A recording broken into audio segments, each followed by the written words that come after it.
Ciematus pārdesmit kilometrus no galvaspilsētas mūsdienās mēdz saukt par Rīgas guļamvagoniem. Dienas vidū šeit valda klusums un par apdzīvotību lielākoties liecina vien kārtīgs mājas sargs pagalmā. Cērnkavas novada Kalngalē agrāk bija lauksaimniecībā izmantojamā zeme, bet tā saucamo trekno gadu laikā zonējums ir mainījies, un tagad tas ir elitārs ciemats, kurā nekustamā īpašuma nodoklis strauji pietuvojas 4 ciparu skaitlim. Kāds veidojas, īsti skaidrs nav pat Anitai, kura pēc profesijas ir juriste. Toties pavisam skaidri ir uzrakstīts, kas notiks, ja prasītā summa netiks samaksāta.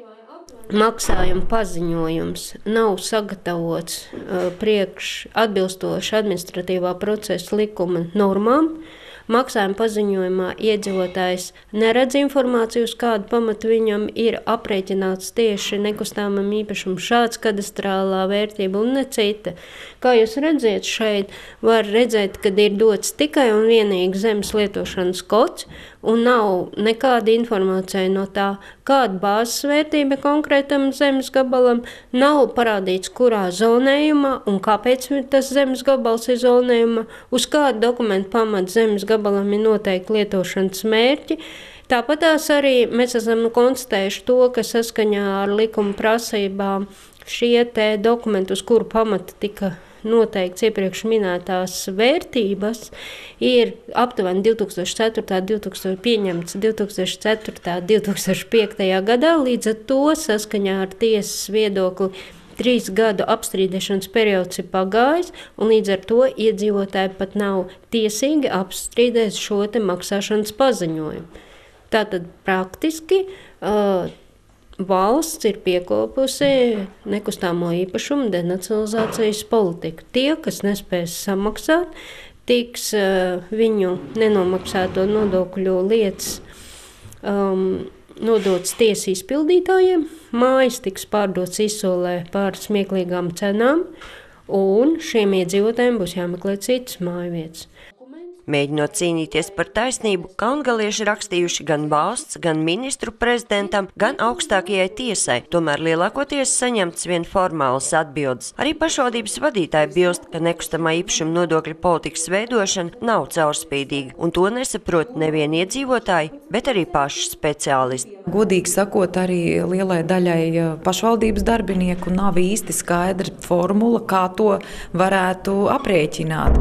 Ja mēs zinām, no kā sastāv šī kadastrālā vērtība, ja mēs zinām apmēram, kā viņu saliek kopā, tad, teiksim, ja mēs gribētu atkārtot šo te darbību un vēlreiz paši pārreikināt kadastrālo vērtību, tāpat kā jebkuram iedzīvotājiem viņš vēlētos pārliecināties pēc zināmiem lielumiem, vai tā kadastrālā vērtība tiešām ir pareizi, tad viņš pats to izdarīt faktiski nemaz nevar. Valsts zemes dienesta pārstāvis skaidro, ka visa Latvija ir sadalīta 1500 vērtības zonās, kas savstarpēji tiekot salīdzināts gan pēc tehniskiem, gan ekonomiskiem rādītājiem. Nekustamā īpašuma vērtībai liela ietekme ir saistīta ar tā atrašanās vietu. Otrs rādītājs, kādām mērķiem šis nekustamais īpašums tiek izmantots, vai tas ir dzīvojamais, lauksaimniecības, ražošanas vai komerces, tātad īpašuma izmantošana. Trešais rādītājs ir īpašuma apjoms, cik ir liela zemes vienība, liela vai maza ēka. Uz ēkām ļoti būtiska vērtība ietekmē, vai tā ir jauna uzbūvēta ēka, vai tā jau ēka ar pietiekami lielu nolietojumu, kas samazina vērtību.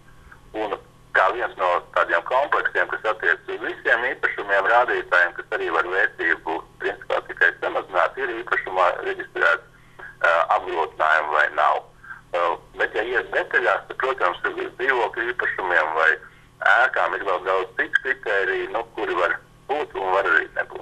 Nav gan saprotams, kāpēc iedzīvotājiem ik gadu jāsaņem krietna adrenalīna deva, līdz izdodas noskaidrot, kas atkal notiks ar kadastrālo vērtību. Kalngaliešu apkopotie dati liecina, ka gada laikā īpašuma vērtība var mainīties pat par vairākiem 10 000 latu. To patreiz ir noteicis ministru kabinets, ka katru gadu ir jāpārskata kadastrālās vērtības. Viņas izmaiņas var būt saistītas ne tikai ar to, ka ir tirgū mainījusies situācija, kadastrālā vērtība mainās arī tad, kad ir, pieņemsim, māja uzbūvēta vai nojaukta, īpašumam vērtība no tā mainās, ja mājā ir piebūvēts otrais stāvs un īpašums ir savādāk. Tas arī izstāv kadastrālā vērtību maiņu. Vēl viens gadījums, kad bieži arī kadastrālās vērtības var mainīties, ja ir ar zemes gabalu notikusi kaut kāda konkrēta darbība. Viens zemes gabals sadalīts daudzos zemes gabalos, pašvaldības ir mainījusi tā izmantošanu no lauksaimniecības uz apbūvi. Vērtība mainās katrai zemes vienībai, kas ir radusies no jauna. Neatkarīgi no tā, vai īpašums ir nopārdots vai nav nopārdots, vai notikusi kāda cita veida transakcija. Ja iedzīvotājiem jau šobrīd kādam no nekustamā īpašuma ir šī maksimālā vērtība 1,5%, bet kadastrālai vērtībai teorētiski var mainīties katru gadu, tad arī iedzīvotājiem šie nodokļi var mainīties katru gadu. Manuprāt, tā nav pareiza pieeja tam, lai valsts ilgtermiņā plānotu savus nodokļus, kā arī būtu šī tiesiskā paļāvība uz to, kad mēs varam rēķināties, kad arī valdība skaidri ar savu politiku nodefinē, ka, piemēram, 5 gadus šie nodokļi nemainās. Valsts zemes dienesta nekustamā īpašuma vērtēšanas departamenta direktors skaidro, ka Valsts zemes dienesta mājaslapā ir pieejamas formulas, pēc kurām var aprēķināt kadastrālo vērtību. Iedzīvotājiem pašiem to izdarīt, gan esot praktiski neiespējami. Iedzīvotājiem atsevišķu formulu rēķināšana nav īpaši vienkārši, jo viss aprēķina notiek informācijas sistēmā. Mēģināt, protams, to var, negarantēšu, ka katrā gadījumā sanāk tas pats aprēķins, un kā ar mašīnu, kur mašīna nekļūdās ar aprēķiniem. No savas puses ieteikti iedzīvotājiem tieši pārliecināties, vai kadastrā ir reģistrēti aktuālie dati par nekustamo īpašumu. Mainoties kadastrālajai vērtībai, mainās arī nodokļu apjoms. Piemēram, Kalngalē nekustamā īpašuma nodoklis, tātad kadastrālā vērtība samazinās par apmēram 30%, savukārt Lilastes iedzīvotājiem šī kadastrālā vērtība palielinās, tāpēc, kad atsevišķas bāzes komponentes, bāzes vērtība, piemēram, par 1 kvadrātmetru zemes vienībai platībai izmaksas ir palielinātas, ņemot vērā šo piejūras faktoru. Vai piejūras dabas parkam jau automātiski nepienāks nodokļu atlaide? Piejūras dabas parkam ir atvieglojumi arī tiem iedzīvotājiem, kuriem ir īpašumi piejūras dabas parkā, viņiem ir atvieglojumi, bet arī tur ir problēmas, jo tiem īpašniekiem, kam ir vēsturiski mantoti šie piejūras dabas parka īpašumi, viņiem vēl ir saglabāti vecie lietošanas mērķi, līdz ar to viņi nav pazemināti un tā viņiem būtu jāvēršas arī Valsts zemes dienestā un jāmaina šie lietošanas mērķi uz zemāku. Valdība apstiprinot 2012. Gada nekustamā īpašuma nodokļa prognozes, Zeme ir iekļāvusi nodokļu apmēru pieaugumu 25% apmērā, bet vai to piemērot jau šogad atstāts katras pašvaldības ziņā. Saskaņā ar likumu no 2013. gada visiem iedzīvotājiem nekustamā īpašuma nodoklis būs vienāds 1,5% no kadastrālās vērtības. Cerngavas novada doma ir nolēmusi nekustamā īpašuma nodokli paaugstināt pakāpeniski, vēl šogad atstājot spēkā ierobežojumu, ka tā pieaugums nevar pārsniegt 25%. Tāpat nolemts nekustamā īpašuma nodokli šogad nepiemērot arī palīgākām. Cerngavas novada saistošajos noteikumos nodokļu atvieglojumi paredzēti trūcīgajiem, maznodrošinātajiem un daudzbērnu ģimenēm, ar ko nav apmierināts tā saucamais iedzīvotāju vidusslānis, jo viņu prāt atlaides būtu jāpiemēro tiem, kuri caur iedzīvotāju ienākumu nodokli pašvaldības budžetā ienes vairāk naudiņas.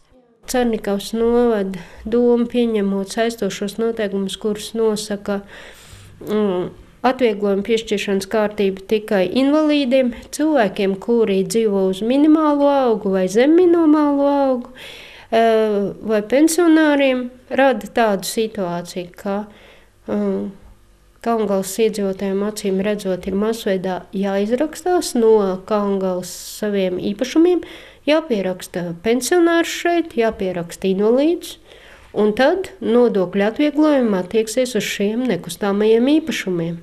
Protams, ka tas ir vērtējams, es šobrīd nevaru pateikt, iespējams, ka varētu varbūt nākotnē tā arī vērtēt, bet es domāju, ka tomēr mums ir jābūt kaut kādiem, mums ir jāpalīdz tiem, kas ir sociāli mazaizsargāti tomēr. Un tā ir tā mūsu prioritāte. Ja mēs dodam cilvēkiem, kas it kā vairāk ienes nodokļus, tad šie nodokļi jau tāpat aiziet gan skolai, gan bērnu dārzam visam. Tās vajadzības ir vajadzīgas pilnīgi visiem. Attiecīgi tad mēs varam vērtēt, cik kurš ir ieguldījis. Pašvaldībai ir tiesības piemērot arī tā saucamo graustu nodokli, kura likme ir 3% no būvē piekritīgās zemes kadastrālās vērtības. Cernikavieši gan lēmuši, ka pašlaik šādu nodokli nepiemēros. Sandra Leitāne, Andris Pāns, TV Spektrs.